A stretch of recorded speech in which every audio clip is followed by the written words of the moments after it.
You think you're prepared for disaster? Think again. There are 25 things that will be completely gone before you even realize what's happening. And the first one isn't what anyone expects. What could possibly disappear in under 60 minutes that changes everything about survival?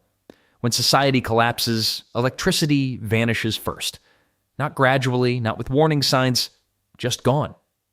One moment you're scrolling through your phone, the next you're staring at a blank screen wondering what just happened. Traffic lights die instantly. Picture thousands of intersections across your city suddenly turning into four-way confusion zones. Drivers slam their brakes, honk frantically, and within minutes, you've got gridlock that would make rush hour look like a peaceful Sunday drive.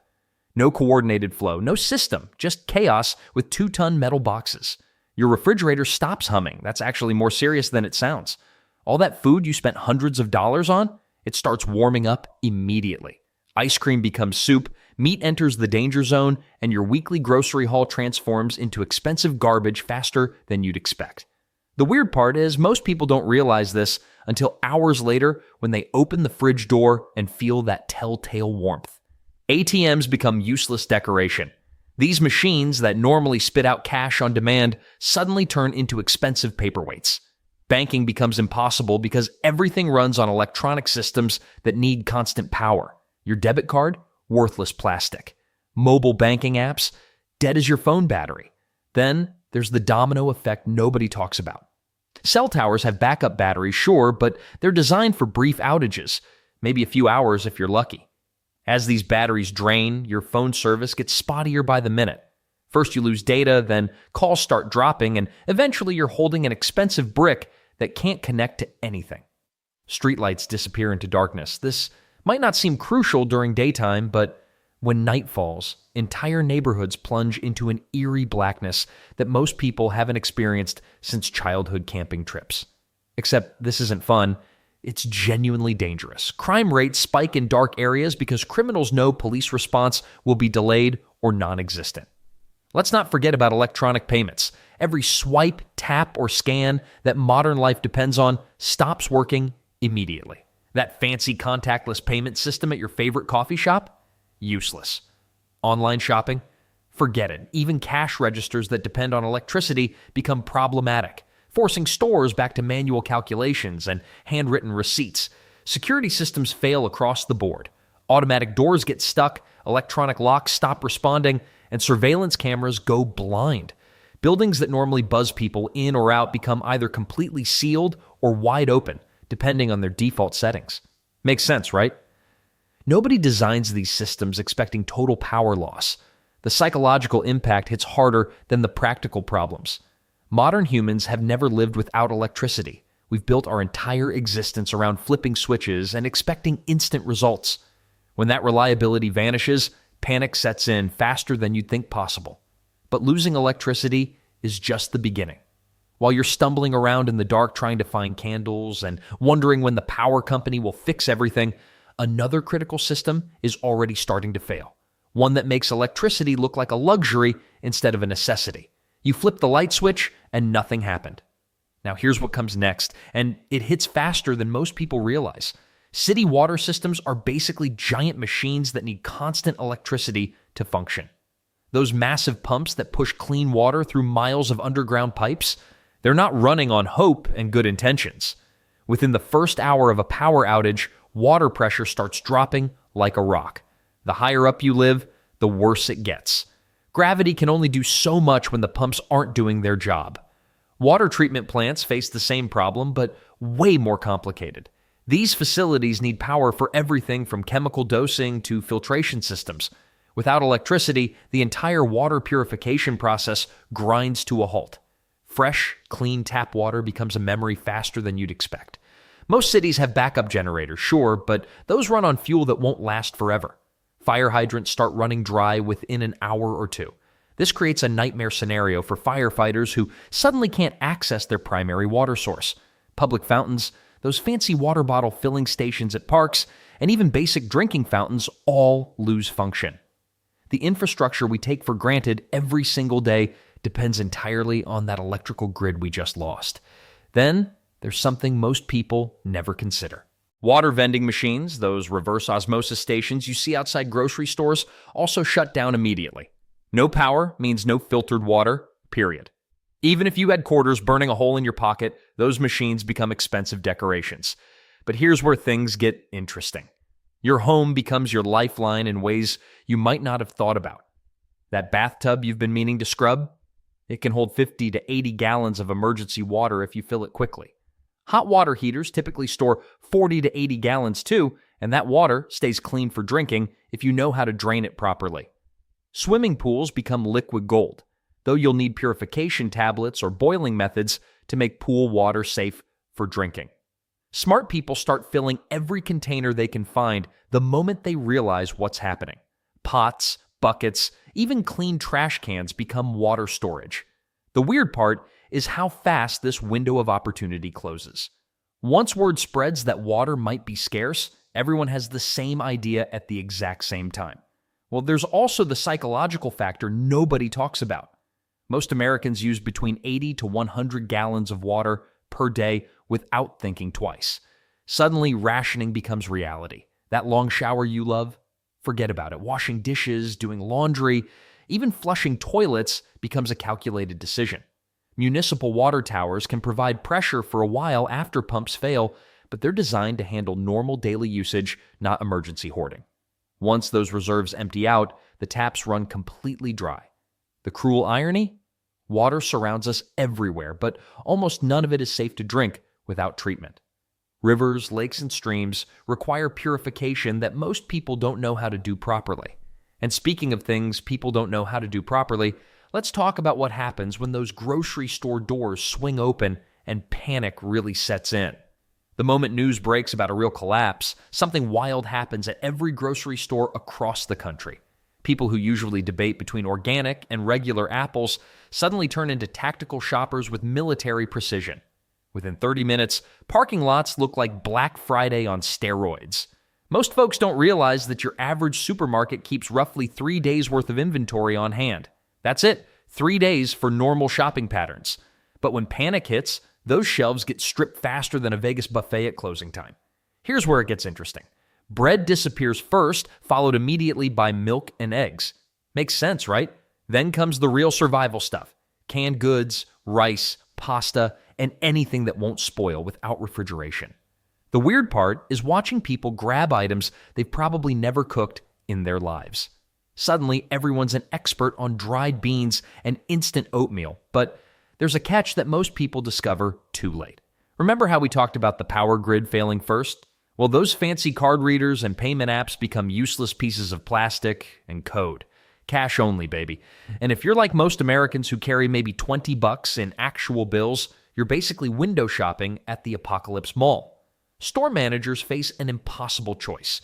Do they try to maintain order and risk losing control completely, or do they just step back and let the chaos unfold? Most choose survival over corporate policy, which means security measures go out the window pretty fast. Let's not forget the supply chain reality here. Even if stores wanted to restock, where's the food coming from? Delivery trucks need fuel, and we'll explore that nightmare scenario next. Distribution centers need power to operate their systems. Warehouses become useless without functioning logistics networks. Then there's the psychology of empty shelves. Once people see bare spots, it triggers something primal. Even folks who weren't initially panicking suddenly feel the urge to grab whatever's left. It's like a weird human instinct. If everyone else is hoarding toilet paper, maybe I should too. Smart preppers know this pattern, which is why they stock up before emergencies hit. But for everyone else, that first trip to an emptying grocery store becomes a harsh reality check. The abundance we take for granted disappears faster than free samples on a Saturday afternoon. Store employees, assuming they even show up during a crisis, become overwhelmed within hours. Checkout lines stretch to the back of the store. Arguments break out over the last jar of peanut butter. Shopping carts become weapons in the hands of desperate suburbanites who've never faced real scarcity. What makes this even more brutal is the speed. We're not talking about a gradual shortage over weeks or months. This is rapid depletion in hours. By day 2, most stores look like they've been hit by locusts. The domino effect continues beyond just empty shelves, though. Once grocery stores become battlegrounds, people start looking for other essentials that are about to become impossible to find. You've cleaned out the grocery store with whatever cash you had left, but now comes the next nightmare. Every gas station in town has lines stretching for blocks. Cars are backed up onto highways, people are honking, shouting, and some are already walking away from their vehicles in frustration. Here's the brutal truth. Gas pumps need electricity to work. No power means no fuel, period.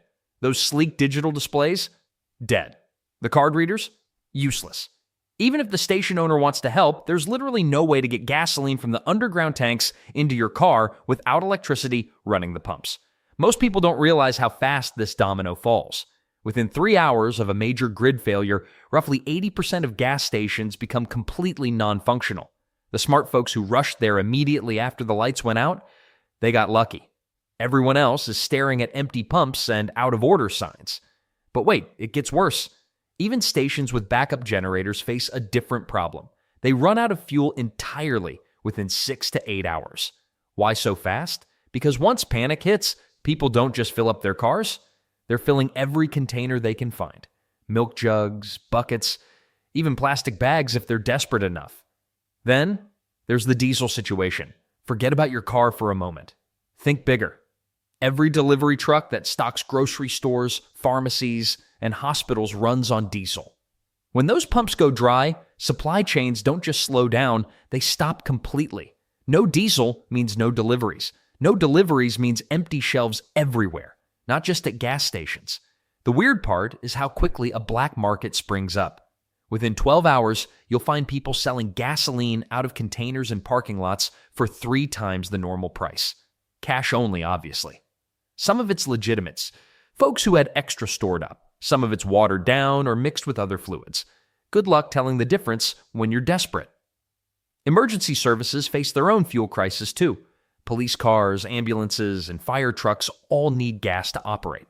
Most departments keep reserves, but those typically last maybe 48 hours under normal conditions. During a collapse, when they're responding to 10 times the usual calls, those reserves disappear much faster. Here's something that might surprise you. About 30% of people keep less than a quarter tank of gas in their vehicles on any given day.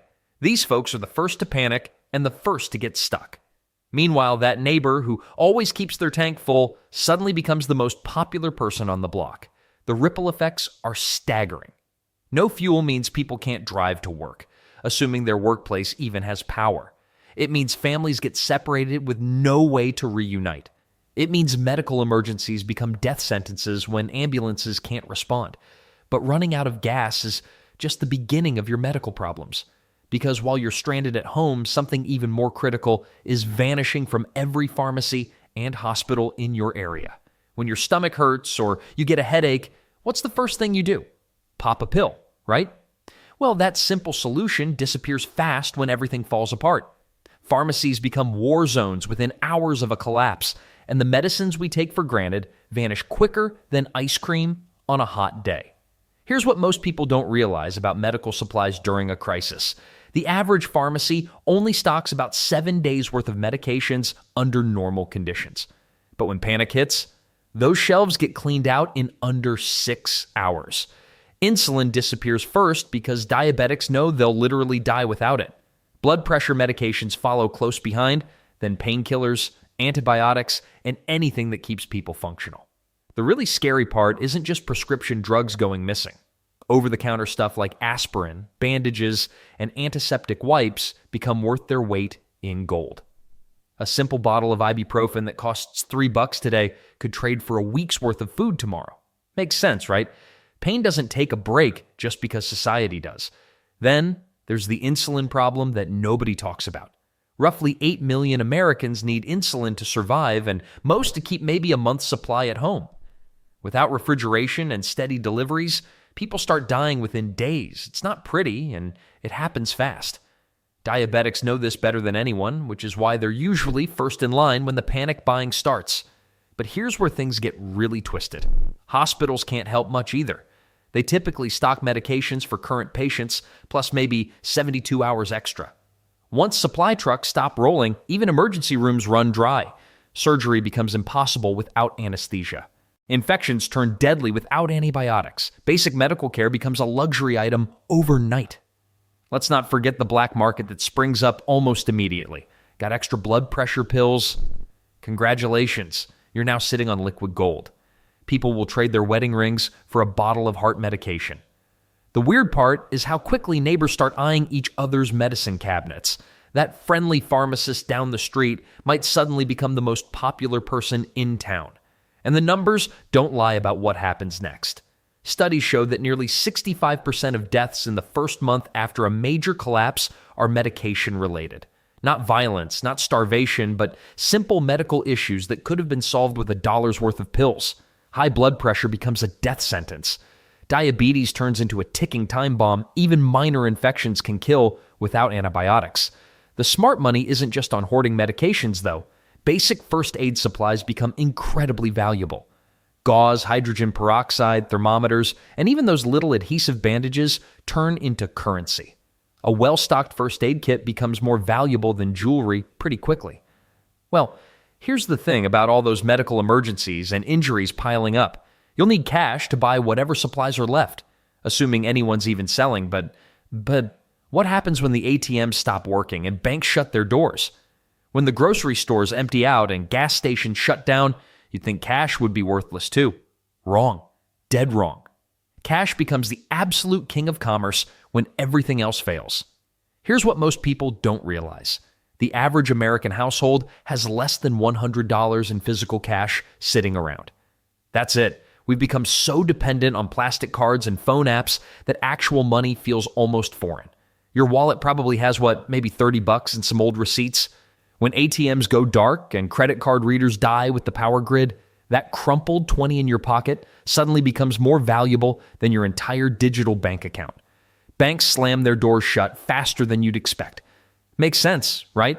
No electricity means no security systems, no cameras, no electronic locks. Bank managers aren't about to sit there with vaults full of money while chaos erupts outside. The few branch locations that might try to stay open can only handle manual transactions, and good luck getting them to hand over large amounts without their computer systems running. Then there's the coin shortage that hits like a sledgehammer. Small bills and loose change become pure gold for bartering. A $5 bill can buy you a can of soup from someone's emergency stash when your $100 bill can't get you anything because nobody has change to break it. People start hoarding quarters and dimes like they're rare gems. The weirdest part? Counterfeiting explodes almost immediately.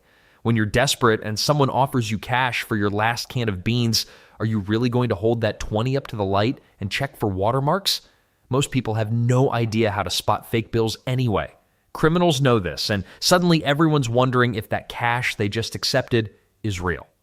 Let's not forget the psychological shift that happens. Physical money feels different when it's scarce. That $50 bill you used to spend without thinking twice now represents potential meals, medicine, or safety. People start making impossible choices. Do you spend your last 20 on food or save it for something more critical that might come up? Bartering networks pop up everywhere, but cash still rules these underground markets. The guy selling batteries from his garage wants real money, not promises or IOUs. The neighbor with extra water expects payment up front. Credit? Forget about it. Your word might be golden, but paper money talks louder when survival is on the line. What makes this especially brutal is timing. While you're still figuring out that your debit card won't work, the smart money, literally, is already moving. People who kept cash reserves are buying up whatever's left while everyone else stands around with useless plastic rectangles in their hands. But even physical money has its limits when society starts cracking apart. Eventually, people stop caring about green paper altogether and want something they can actually use: food, fuel, medicine. When that shift happens, you'll need to know how to navigate a world where information itself becomes the most valuable currency of all. Your phone buzzes one last time, then goes silent forever. That final text message you're waiting for, it's never coming through. Cell towers across the city start dropping like dominoes as their backup batteries die out, usually within 4 to 12 hours of the initial power failure. Most people don't realize these towers only have enough juice to keep running for half a day at best. The silence hits different when you can't just pick up your phone and call someone. No more quick check-ins with family members. No GPS to navigate around the chaos outside. That little computer in your pocket becomes nothing more than an expensive paperweight with a dead battery you can't charge anyway. Then, there's the information blackout that follows. News doesn't travel through your usual channels anymore. Facebook, Twitter, Instagram, all gone with the grid. The 24-hour news cycle you're so used to, it vanishes completely. Instead, information spreads the old-fashioned way, neighbor to neighbor, street by street, often getting twisted and exaggerated with each telling. Battery-powered radios become worth their weight in gold. Anyone smart enough to keep a transistor radio tucked away suddenly becomes the neighborhood's unofficial news anchor. People gather around these crackling devices like cavemen around a fire, desperate for any scrap of reliable information about what's happening beyond their immediate area. Police scanners turn into the holy grail of communication devices. These little boxes pick up emergency service chatter, giving you real-time updates on where the worst trouble is brewing. The problem? Most people have never owned one, and now it's too late to get your hands on one. Hardware stores that might have carried them are either closed or cleaned out. Amateur radio operators, those guys everyone used to call nerds, suddenly become the most valuable people in the community. Their ham radio setups can reach across state lines, connecting isolated pockets of survivors. Makes sense, right? While everyone else was relying on their smartphones, these folks kept the old ways alive. But here's the weird part about communication breakdown. Rumors spread faster than ever. Without reliable sources to fact-check against, wild stories take on a life of their own. Someone heard from their cousin's friend that the government is sending helicopters.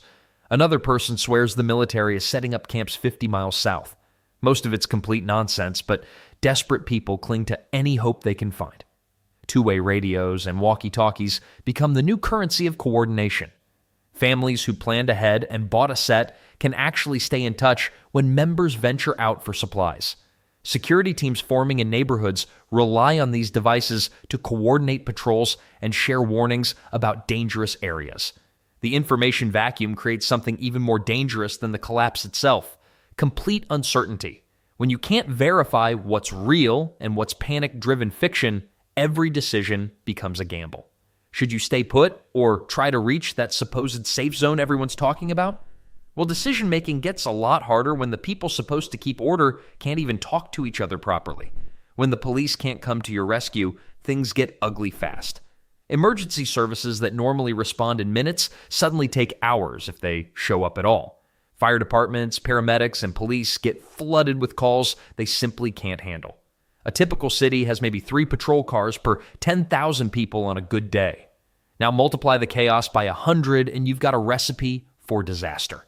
Traffic becomes a nightmare within minutes. No working traffic lights means every intersection turns into a free-for-all. Fender benders happen constantly, blocking roads and trapping people in their cars. Emergency vehicles can't even reach the scenes because of gridlock. The weird part is that abandoned cars start appearing everywhere as people just walk away when fuel runs out or engines overheat in the endless traffic jams.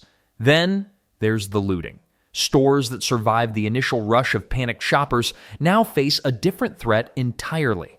Groups of people realize nobody's watching anymore. Security cameras don't work without power, and store alarms are useless. Even normally law-abiding citizens might grab what they need when they see others doing it. Psychology kicks in. When everyone else is breaking rules, those rules start feeling pretty optional. Break-ins spike dramatically once darkness falls. Houses with no alarm systems and no streetlights become easy targets. Criminals know police response is basically non-existent. But here's where it gets interesting. Most burglars aren't the hardened criminals you'd expect. They're often neighbors who know which houses usually have supplies or cash stashed away. Violence escalates as desperation grows. Arguments over the last gallon of gas turn into fistfights. People get stabbed over a loaf of bread. Sounds extreme? During Hurricane Katrina, murders increased by 300% in just the first week. When people can't feed their kids, moral boundaries tend to disappear pretty quickly. Let's not forget that hospitals become war zones. Patients flood in from car accidents, heart attacks from stress, and injuries from fights. But medical staff can't properly treat anyone without power for equipment or supplies that stopped coming days ago. Doctors are forced to make impossible choices about who gets help and who doesn't. Neighborhoods start forming their own protection groups within 48 hours. Residents block off streets with cars and debris. They set up watch schedules and patrol with whatever weapons they can find. Some communities organize beautifully and help each other survive. Others split into rival factions that fight over territory and resources. The strangest part? Government officials often disappear completely. Mayors, city council members, and local politicians either can't communicate with anyone or they're too busy protecting their own families. Leadership vanishes right when people need it most. Nobody wants to admit how thin the line really is between civilization and chaos. Remove electricity for 72 hours and most cities transform into something unrecognizable. Makes sense, right? All those social contracts we follow only work when everyone believes they'll be enforced. But while society crumbles around you, your own survival depends on much more than just avoiding the chaos outside your door.